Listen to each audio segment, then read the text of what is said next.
A very good evening from the Nation Center here in the Kenyan capital, Nairobi. Many thanks for joining us. You're just in time for Content Center, where we dissect the biggest political issues in the Republic. And tonight, we want to talk about Azimio's mass action, among other things.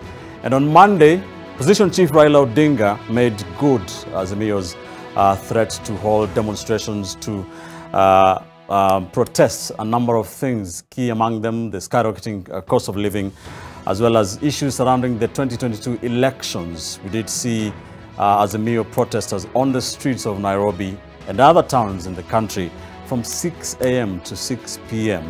The government locking down the Nairobi Central Business District, a lot of tear gas, a lot of running battles between protesters and police in Nairobi especially, and Kisumu as well.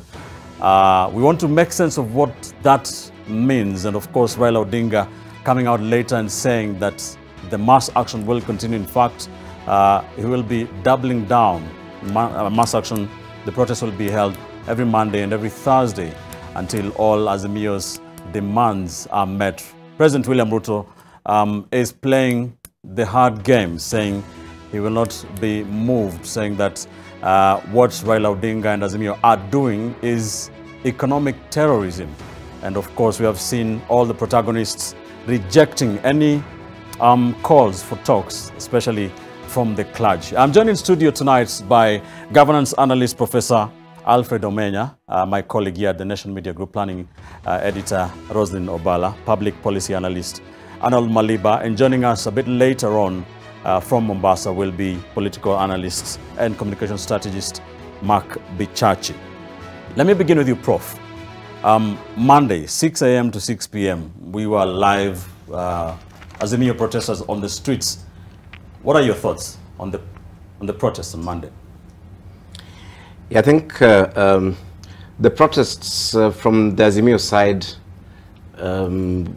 was considered a great success. I think they're quite surprised by their own success. If you hear the Right Honorable Raila saying that they're thinking about doubling up because of public demand, what that simply means is that they think that was successful, so they can actually, scale it up a lot more. I think generally, just in terms of the timing of that mass action,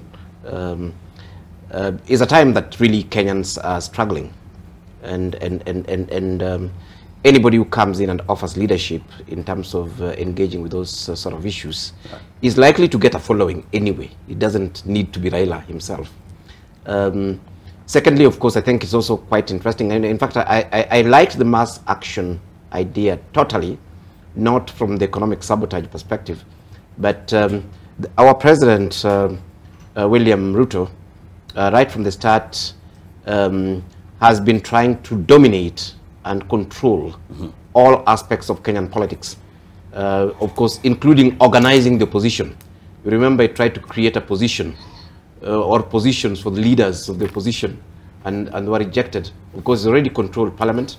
He's already bought quite a number of politicians on his side and so on. And I think this really leaves the opposition in a very awkward position.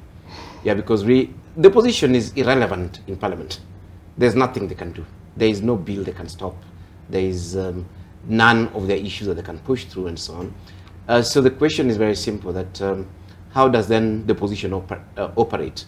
Right. And I used to joke that I was the leader of official opposition because the Kenyan opposition had literally abandoned their role, and they needed to reimagine themselves. And I think Monday for me was a symbolic start of that reimagination. Are you saying elsewhere. That this will be the only way going forward for the next 5 years for the opposition to have his voice heard? Not really, because the point I'm actually trying to say here is that the opposition cannot really push the agenda from parliament. So the opposition has to be imaginative in terms of how they actually push the agenda. Right. And we saw that. I mean, on that day, we actually had 3 other demonstrations in South Africa with the Economic Freedom Front, Julius Malema, which is a much smaller opposition, and they're pushing the agenda there. We had Nigeria, and we had Algeria on that same day.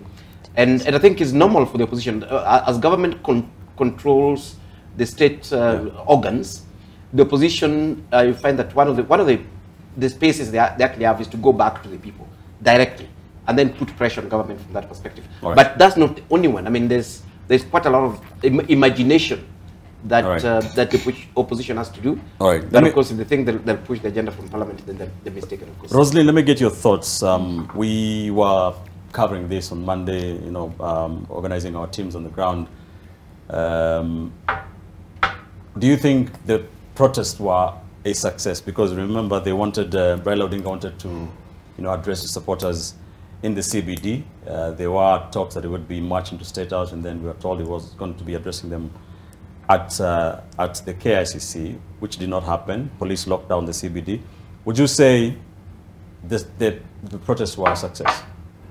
Ben, it depends. If it is the Azimio supporters, they will say it was successful.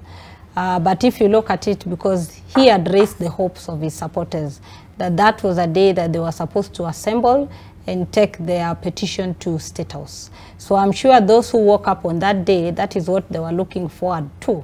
But the fact that they were able to hold their rallies, even if it was not within the CBD, and still have a crowd and be able to engage the masses and be able to hear what they want, I think for me it was a plus.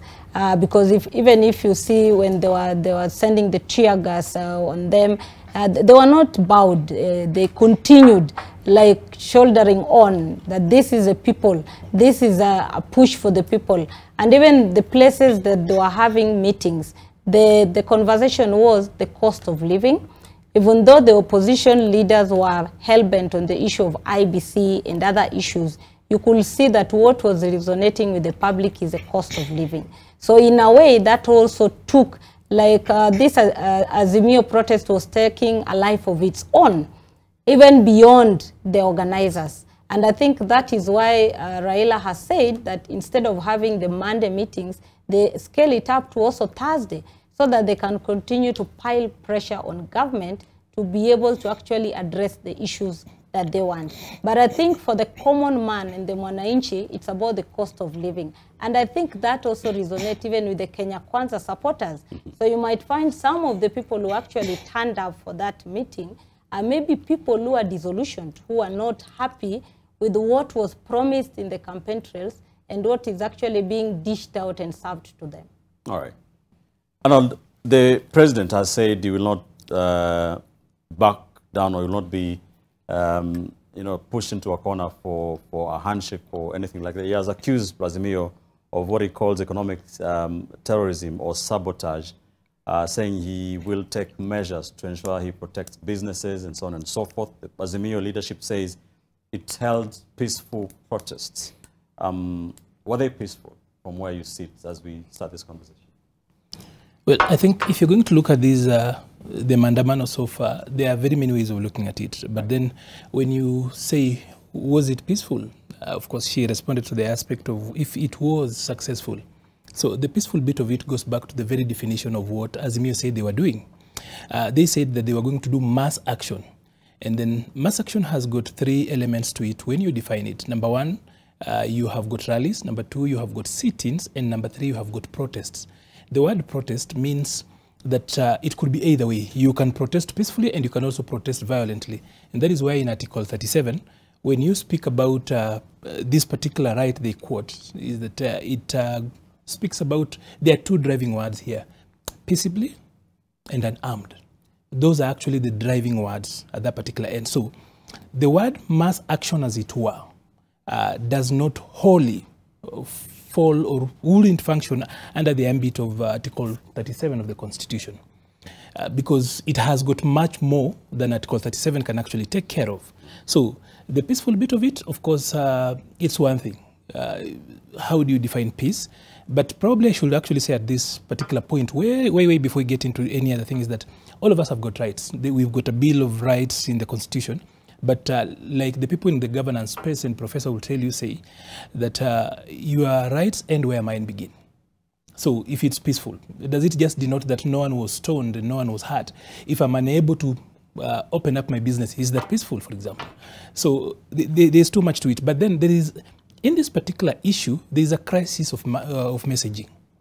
You realize that the Right Honorable Raila Odinga really struggled to try and pitch all the messages that he wanted to put out there.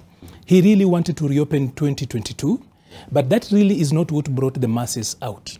The masses who are really interested in the issues of the cost of living. When I speak about a crisis of messaging here, it's not just on the side of Azimio. Right. It's also on the government side, because the numbers, for example, are much better than they were last year. When you talk about the cost of flood, the cost of the basic stuff, yes, it's actually much better than it was last year. So the government is also doing badly when it comes to actually framing their messages and trying to actually put it out and even counter this.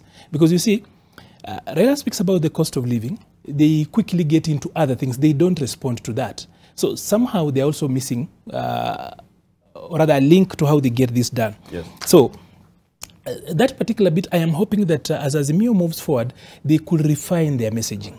It could be much easier to actually sell, because up to now, the cost of living, of course, people are burdened, and they hoped that with the new government, things would get much easier. Yeah. That 6 months into it, we still are doing appointments and we are giving stories. By the way, we've not even moved from the place where we actually know what the plan is. The president speaks eloquently about the plan. That plan has not gotten into MTEF process. Right. That plan has not gotten into MTP4. It's therefore not even budgeted as yet. All right. So it's therefore still... Hold that thought. Okay. Yes. I want us to get into this a bit more, the messaging. But let's pay some bills really quickly. Time for a quick commercial break. We're back with this issue of Azimio's mass action. What's the end game? What's going to be happening in the coming weeks? Don't go too far. This is Front and Center.